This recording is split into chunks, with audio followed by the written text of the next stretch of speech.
consistent at being a deep threat for us, along with James Clark and Paris when given the opportunity. So, but Terry really did. He took a step that I needed to see him take. It's time, you know. Zach, every time we have a discussion, I don't know if it's just in my head, but we're talking about the younger guys. Johnny Dixon's name never just comes up. Yeah. How's he doing? Is he still kind of behind because of his knees, or I mean? No, I mean Johnny for the first time was able to practice. I mean, he had kind of two different traumatic knee issues that he finally now is getting through. And so this spring we limited him more, thinking we need to have him 100% full strength, no issues come fall. And so the stuff we asked him to do, he did extremely well. We didn't ask him to do everything, so that you can't really evaluate him as a complete receiver when you don't ask him to do everything you need him to do.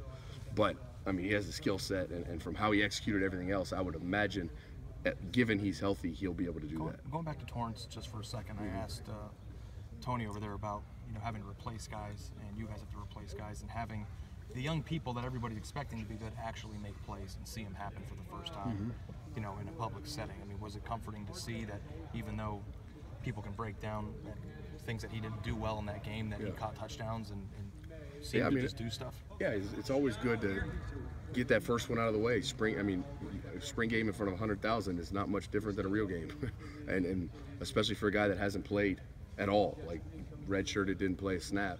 So it was really good to see that he could still carry over some of the good things that he'd been doing into that atmosphere, definitely. What's the latest with Corey Smith? I know coming back as a sixth-year senior, coming back, I believe it was a broken leg, correct? What's the latest with him? How's he doing? He's doing really well. He's slated to graduate in May, at the end of this semester.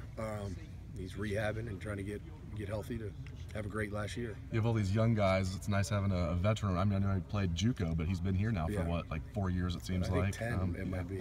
I feel like Corey Smith. I feel like I grew up with him. Like he was a little kid that wouldn't leave me alone.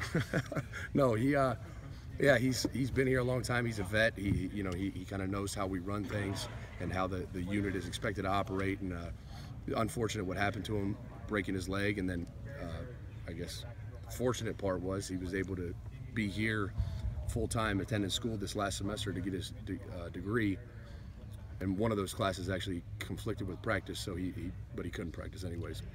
What was the spring like with all those guys that were hurt? I mean, you had like Curtis and Noah and Corey and Dontre. It was different. I mean, I've never had that scenario, but I went into spring with a plan, kind of put accountability on those kids to keep them engaged, especially because they're veterans. It's not like half of them are young guys, but so they all had an integral part played in developing the younger guys and developing the guys that we needed to develop to have a good spring, and they did a great job.